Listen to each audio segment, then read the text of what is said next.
So hi, welcome to Hear the Royal podcast. I'm Paul Schneider. Today I have with me Karen Leishing Schroeder.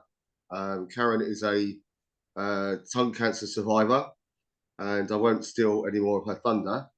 She'll obviously tell you a lot more about herself and her story. Hey Karen. Hiya. You Hi, like Paul?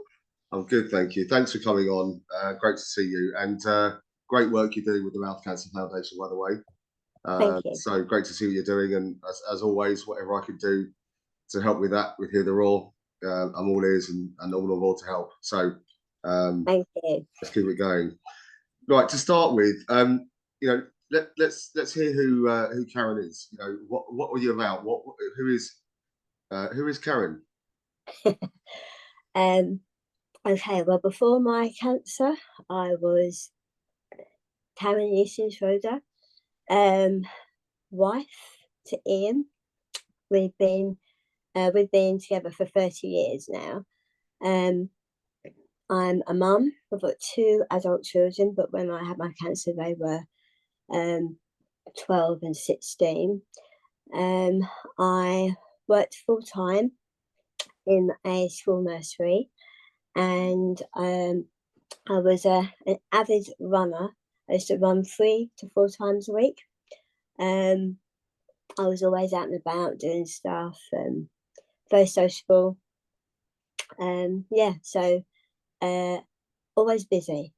Okay, so that's interesting. So you told us a bit about who you were before your diagnosis. Let's go on to what was your diagnosis? What's the story? You know, how did you get to your diagnosis? What was your Okay. diagnosis? Um, I had a stubborn ulcer on the side of my tongue. Um, Prior to that, I suppose about 14 months before that, I had this stubborn ulcer in the same place. And I was seen by a very unpleasant consultant um, who wanted to biopsy it, but not put me under general anaesthetic. But it was a really awkward area to Right. biopsy, and I was in a lot of pain. But because I insisted on it being done under general, and one of his colleagues agreed, he wasn't very happy with me, but he did it. And then when it came back here, he told me I was a waste of NHS time and not Wow. to darken his doorstep again. And if it came back, to go to my dentist and get Wow. my tooth filed down. So it was a bit of a shock, having a professional talk to you like that. Sorry, Karen. This was post your biopsy. This was after your biopsy. This was after the initial biopsy years ago. Yeah. Yeah. So this Right. was prior to my diagnosis. This was about a year and a few months before I actually got to have my ulcer returned, because it healed up. Yeah. That was fine. And then fast forward to summer, so August 2015. Yeah. It was the summer holidays, and the ulcer came back. I thought, okay, not a problem. But it didn't go. I didn't tell anyone about it because I didn't want any worrying. And then I went back to work in September. No improvement whatsoever. It was getting worse. I was in a lot of pain.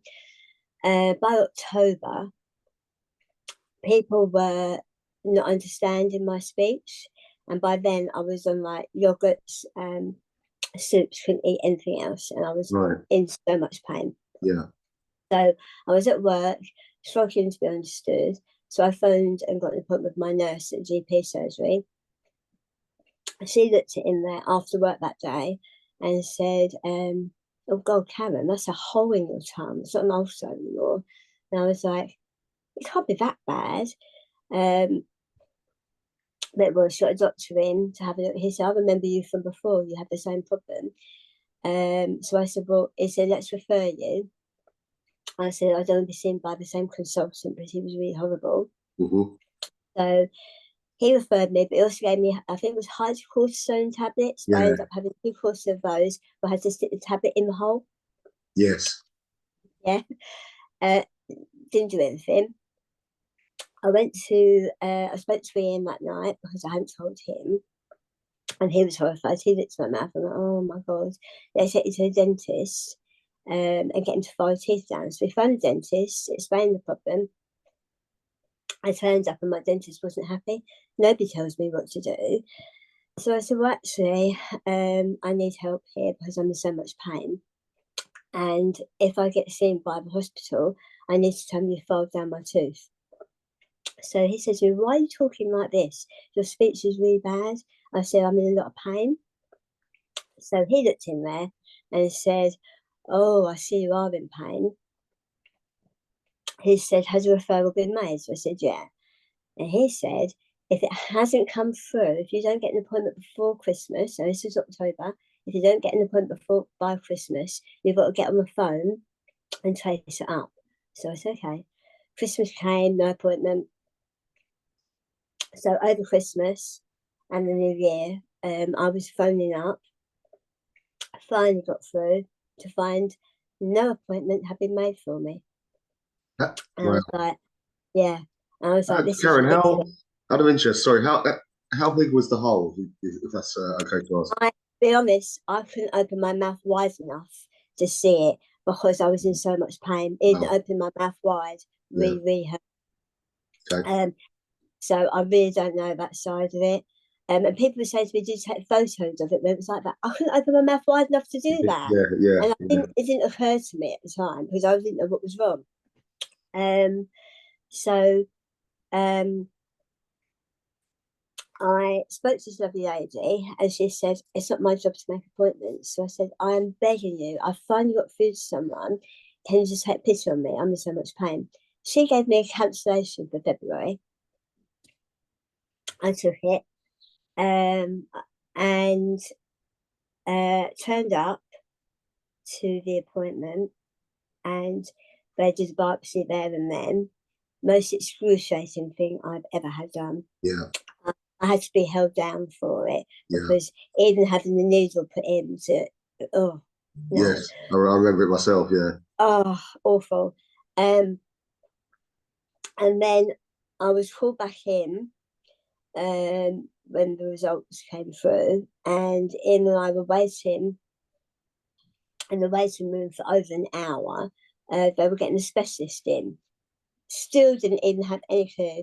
Bear in mind, I never smoked, didn't drink much alcohol, and I was a runner, so I was really quite healthy. Mm. So didn't occur to me. I got called in eventually, and the specialist looked in my mouth and said, right, come and sit down. And said, I'm really sorry, my dear, but you've got tongue cancer. Well, I just wasn't expecting that. And I just crumbled. I never thought I would get a cancer. And yeah, I fell apart. And he looked at me and said, how could you not have any idea? And I said, why would I? I said, I've never smoked. I said, you never hear of tongue cancer. I said, I don't drink much. I'm a runner. I'm healthy. I said, you never hear it advertised. So I said, how would I know about it? I said, so well, you've got it. And obviously, from that moment, because I was so distraught with the news, they took me to a little room with him, and I just could not stop crying. Like I just felt as though it was a massive slap in the face, and I wasn't prepared. Totally wasn't prepared. We got half an hour to calm down a bit before we got taken the back way through to meet my cancer nurse, dietitian, and surgeon. Yeah. Yeah. And then we were at the hospital for a few hours. It was so packed in that department. We were taken to a broom cupboard. And Yeah. we both sat on the stool in the broom cupboard, Yeah. chatting to the cancer nurse, who became a very good friend of mine in the end.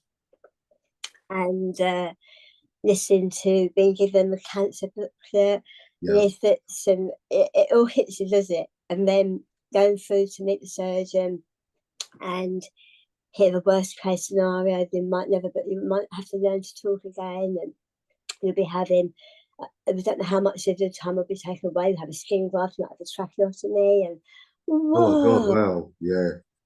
Yeah. Why tracheotomy? In case they had to build my tongue up. Right. And, you know, that was a possibility, but they wouldn't know until they got me in the theatre. So you could have come round from that operation having had a tracheotomy. Yeah. That's quite something to wake up to, isn't it? Have I had it or haven't I? Yeah, it's it, but I was very lucky because when I had my operation, they decided I could make do without having my tongue rebuilt. Right. So I I ended up just having the side of my tongue removed, and they decided not to build it up. So I didn't have a skin graft in the end or a tracheotomy. So I was very, very lucky in that respect. But um, it was a whirlwind in itself because from having the diagnosis, literally, I think it must have been 2, 3 weeks later, it was just like non-stop meetings and bam. In fact, they gave me a couple of dates for the surgery. I went, no, I can't do that. I've got something on then. In terms of, I went, stop. We'll take the first date you've got available. But that's too soon. And he went, we want this out of the body. I went, yeah, I know, but I'm not ready. So, how much of your tongue was removed? Is there a sort of percentage that was taken away, or because you've got trouble, But you have trouble talking and what have you now, don't you? So yeah, I'm guessing a yeah. significant chunk was removed, right? They took the side of my tongue away, but then obviously 6 months after that, after all my treatment finished, I had more issues, and they took another portion of tongue from underneath, which led to swallow problems and more speech problems. So I think having those procedures done when they were has affected not only my speech but my swallow as well. Yeah.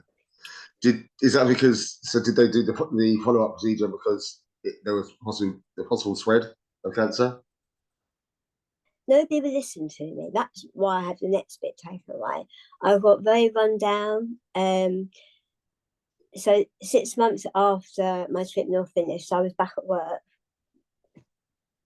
and thinking I had to prove myself to everybody that I was capable. So I got very run down.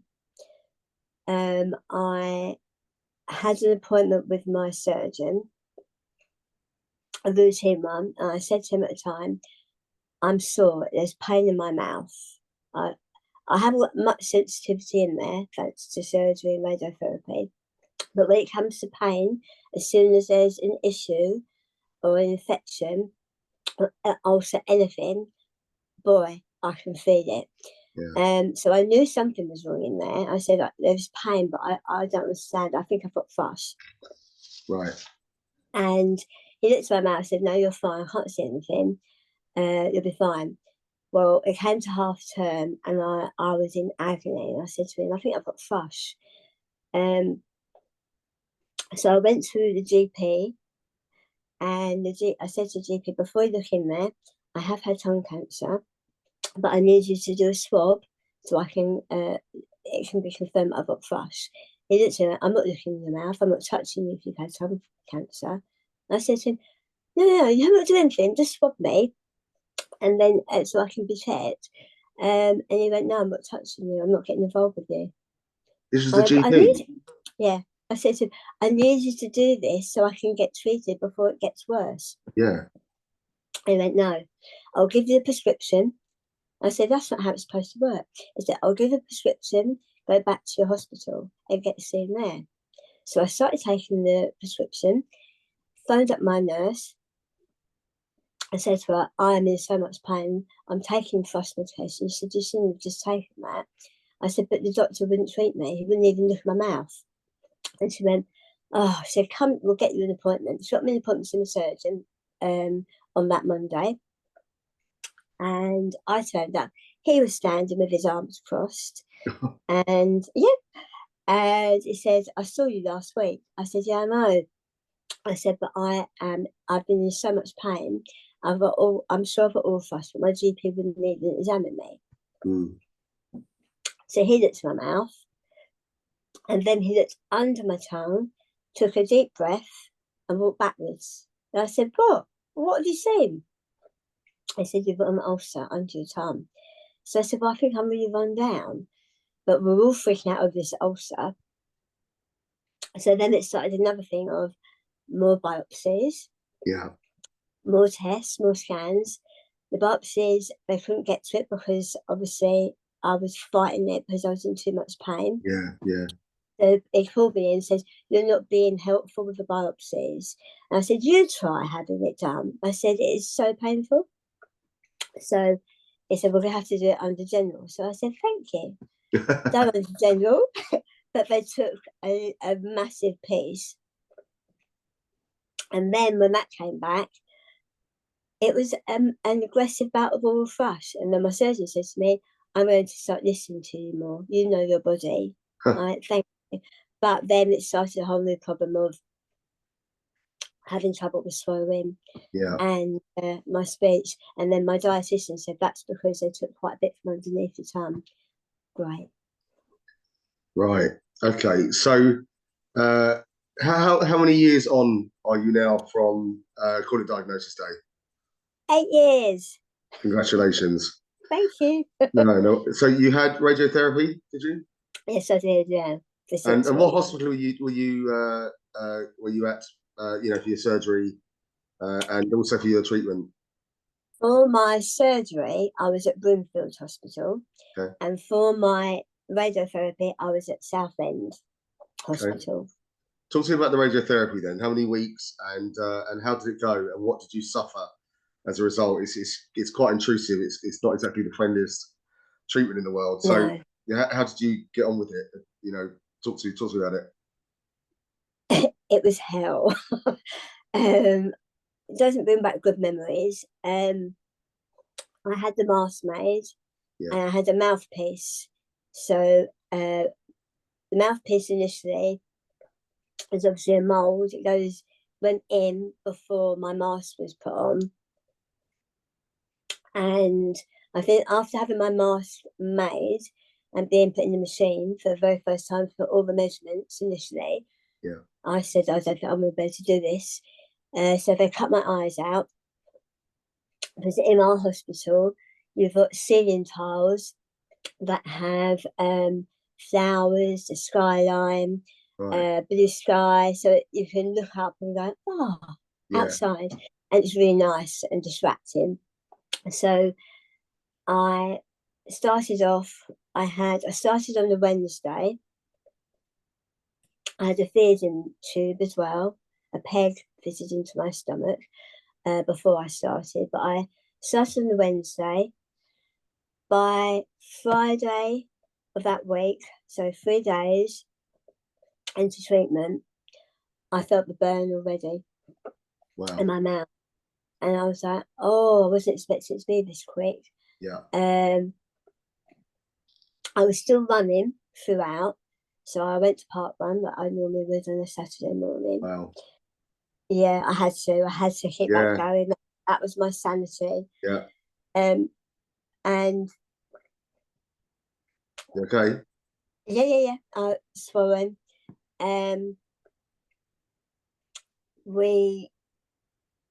It was just really a struggle. I didn't like being clamped in. I felt really trapped in the machine. Yeah. And the staff were amazing. I could not fault them. And obviously, you go in, you undress down to a little camisole top. Yeah. And they're all ready for you. You start off with saying your name, address, you have all your details, but as soon as it gets too much you can't talk, they do it for you and just nod you the thumbs up. Yes. And it got to that point.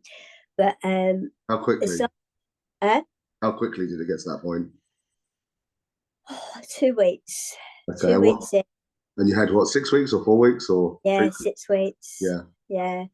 The burn was just hard going. I had to have relaxants just to get me in the machine. Yeah. I was struggling with my mouth opening wide enough for the mouthpiece. Yeah. and that had to be filed down to make it easier to go in. Yeah. And I had, I think I was on morphine literally by the third week. Wow. Because I was really struggling with it all. Did you have quite bad mucositis as well? Yeah.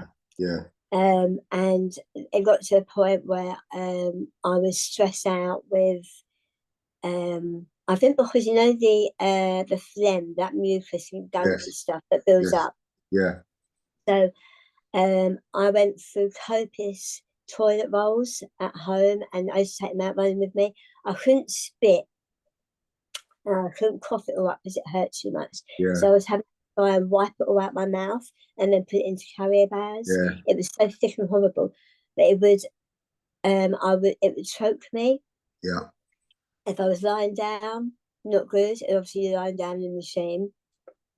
But they got to a point where they would have stress balls ready for me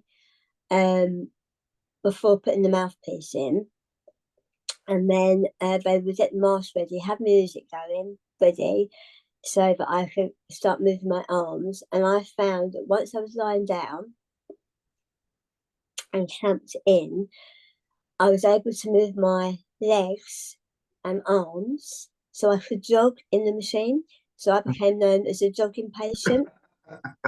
This was highly perfect because I decided to use my radiotherapy sessions as part of my training for Southend Half Marathon, which was 2 weeks after treatment finished. So it was my goal. I was actually just going to ask you, what was your driving force to get through it? That was going to be my next question, actually. And you've already beat me to it. Go on, carry on. Yeah. Because when I was in hospital having my surgery, I was supposed to be running a half marathon in Colchester, which obviously I couldn't do. And I was really upset. So my run buddy Keith said, well, how about we do the Southend Half Marathon, which is a really important one. It's our hometown. And it has special memories for our running club. Mm-hmm. So I said, yeah. And then I found out that it was literally 2 weeks after radiotherapy finished. And then I found out the side effects get worse for a couple of weeks after. Yes. And the woman who made my mask said to me, there's no way you're going to be able to run a half marathon. And I went, you watch and see. I said, nothing's going to stop me. If I have to run with a carrier bag and get the mucus out, all this stuff. So that was what got me through the radiotherapy, be able to train and get on board and focus on the Southend Half Marathon. Amazing. And I think the key word there is focus. Everyone needs to have their own focus of whatever type it might be. And it's fascinating. Absolutely. It's fascinating to hear what everyone says. Well done, you. So how long were you off work for? I'm guessing you were off work for a while. I worked up until the day before my operation. Right. And then I went back for, I think, 2 weeks before the summer holidays. So 5 months I was off. Right. And while I was having my radiotherapy, I visited my nursery once a week, but I had to time the morphine before visit so I could talk. But I wanted the children at nursery to see my visual scars and hear how I sounded different while I was going through the treatment, so that when I went back to work, I wasn't so scary to them. Yes. And it helped me as well, having a little bit normal. But yeah, I went back to work on a phased return in July, 2 weeks before we broke up. And and how a lot of people, including myself, have quite a torrid time returning to work for various reasons. One constant seems to be that the employer doesn't have a process or a support plan in place for long-term illness. Let's just say long-term illness. Members of staff, in our case, long-term illness as a result of cancer. And that in itself causes a number of problems. And also, there are prejudices, there is discrimination out there, there's all those sort of things. I don't know your story about returning to work. How was it? You're not working now, are you? You're working at all? No, I left my job January this year. Okay. I The return to work initially was really good. I will say I was very well supported. I had a phased return. I put things in motion. I still had my peg. And then I returned to work full time in the September, and things were still okay. My peg had been removed by then, and I think the issue I had was personally, I thought I had to prove myself, Yeah, yeah. prove that I was still capable of doing my job, Mm-hmm. that I had still talk the same, although I couldn't, and still do everything that I used to do. And that's obviously where I got very run down and then had more of my time removed Yeah. in the November, which led to another 4 months off work. And that caused a major problem because I wasn't meeting my criteria for my contract. I had a friend, Right.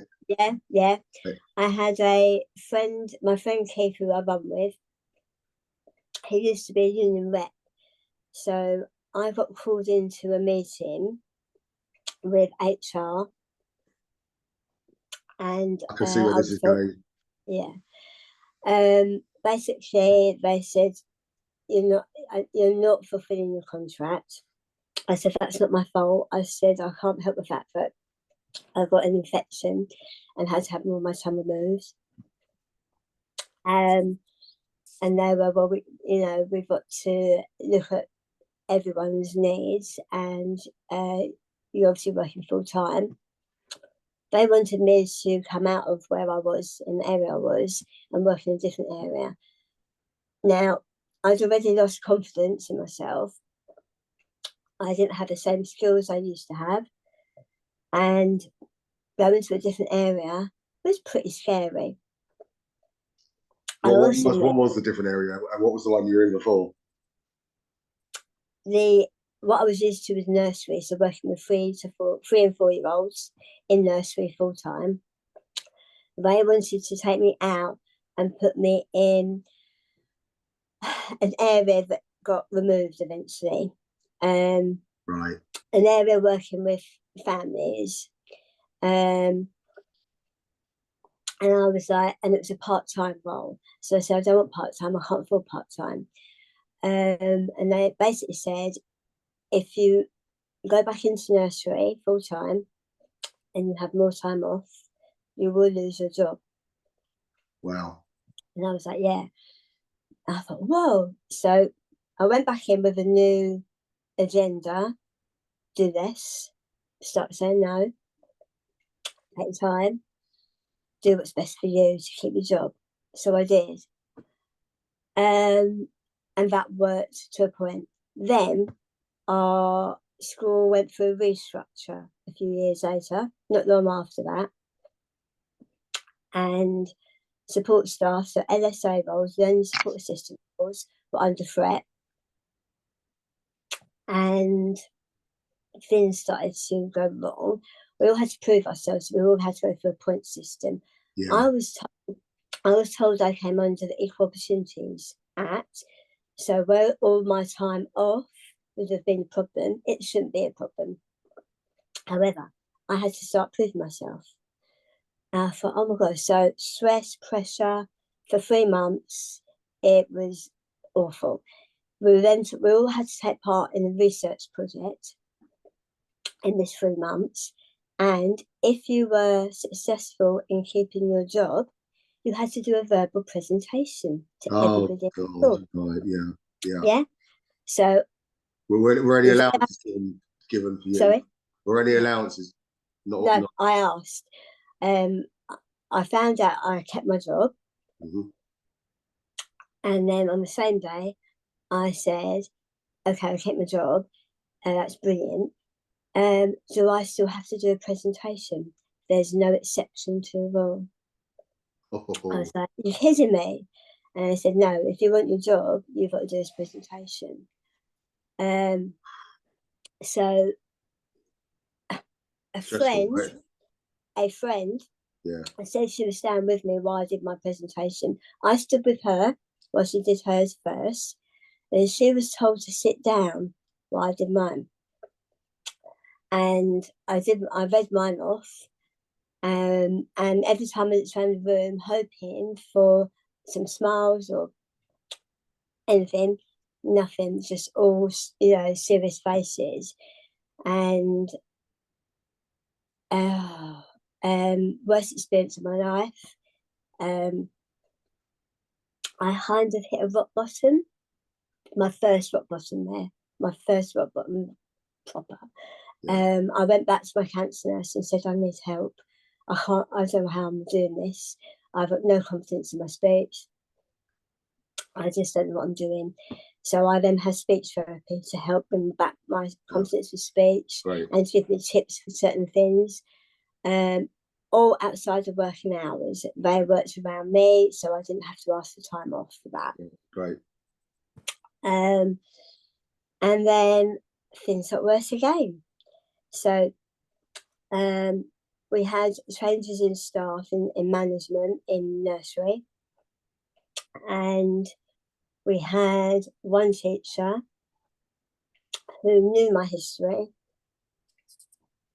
and her performance management, her appraisal mine was linked to hers. So that hers was all teachers' staff appraisals are related to money. So if they're doing particularly well, they get recognised for that payment. Yeah. Me, I don't. But I'm still expected to meet targets. So somebody had put me down for reading, which I thought, okay, I'm just listening to reading, even in nursery, but I thought, whatever, they know what they're doing. And it turned out that they meant helping teach phonics and blending sounds. Oh my God. Really? I said, I can't do that. Do you think that was potentially setting you up to fail? Yeah, big time. Right. And I was like, I can't do that. He said, well, that's you're linked to my performance management, so you have to. I said, I can't do it. And anyway, we're having a bit of a tussle over it in front of the children. And then she said to me, I've got some books here. Show me you can't do it. You have to prove it. Oh my so God. I said, I can't do that. So in the end, I thought, I'll just shut her up. I'll do it. So I did. I said, see? I said, well, it sounded all right, I think. I went, it's a load of rubbish. I'm not doing it. I said, the answer is no. I said, go back and tell the head teacher I'm not doing it. But I was really upset. I then put in it. Okay. I then put in a bit of a complaint. That was between the member of staff and myself at the time. This member of staff left, a new one came along, more issues came about. She asked me to cover in reception. I said, I can't do that.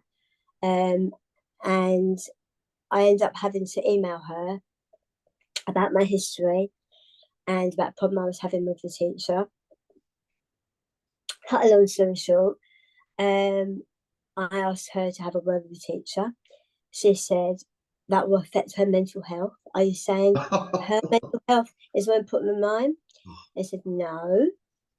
Then there was another incident that things came to a head, and I took time off for mental health. Yeah. Came back in for the teacher's strikes because that's the sort of person I am. But I also contacted Unison, my rep. Yeah. Got a rep involved.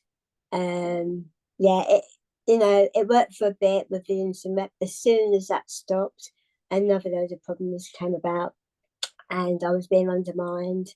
Yeah. And it just wasn't nice. And I thought, you know what, I can't. It was affecting my health. I was suffering late effects of radiotherapy because people didn't understand that. this should be cured. It's over 5 years. What are you Oh talking yeah, yeah, yeah. So I left for my own peace of mind. It's all too common, Karen. Wow. Again, fair play to you. You know, these things just make us stronger, right? Just to end on a positive note, your story's been phenomenal, by the way, and you've been really phenomenal. Just talking through it, I've done nothing but listen. This has been all you. It's been fantastic. Just to give some personal feedback at this stage.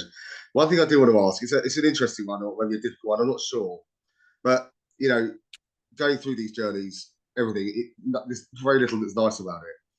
However, what was the one or biggest or nicest surprise moment or memory that you have, that you, if you have one, from your journey? You know, that one thing you go, well, you know, aside from everything, this happened or this has come about. I've got a couple, to be honest. Okay. Able to do the Southend Half Marathon, finishing Yeah. that with all my running friends and Ian at the finish line. Yeah. Being able to go to Spain with my family after my treatment, and meeting some amazing people who have been through this journey, Yeah. and be able to support people like me is amazing. People like you, I wouldn't have met you if I hadn't gone through all this. Likewise. And just being able to support and give something back and be there for people, because that is really important. I didn't have all that. So I think that's really important. So those are my, yes, I completed a half marathon. People said I wouldn't be able to. Yes, I got to have some quality family time afterwards with my family in a hot country. And doing the work I do now, and helping and just being surrounded by people who get it and understand. Yeah. Amazing. And one last question is, if you could give one golden nugget to anyone that listens to this and you know, may experience it at some point in their lifetime, hopefully not, whoever's listening, but either way, one golden nugget that you could say, you know, this, take this golden nugget away, whether it be how to focus, whatever it might be. What's your one golden nugget? Reach out for support. Brilliant. Support is out there. We are here to help you. I'm all over Facebook and Instagram. I'm now on TikTok. Yeah. Please reach out for very important support, because it's a very lonely and isolating cancer. And you don't need to struggle on your own, because we will help you. That's I couldn't agree more. Karen, thank you very, very much. So, Karen, as our guest today, thank you. An amazing interview. I'm Paul Schneider. This is Hear the Raw, and listen to the next podcast. Karen, again, thank you very much. Thanks, Paul. Lovely talking to you. You and you. Take care. And you.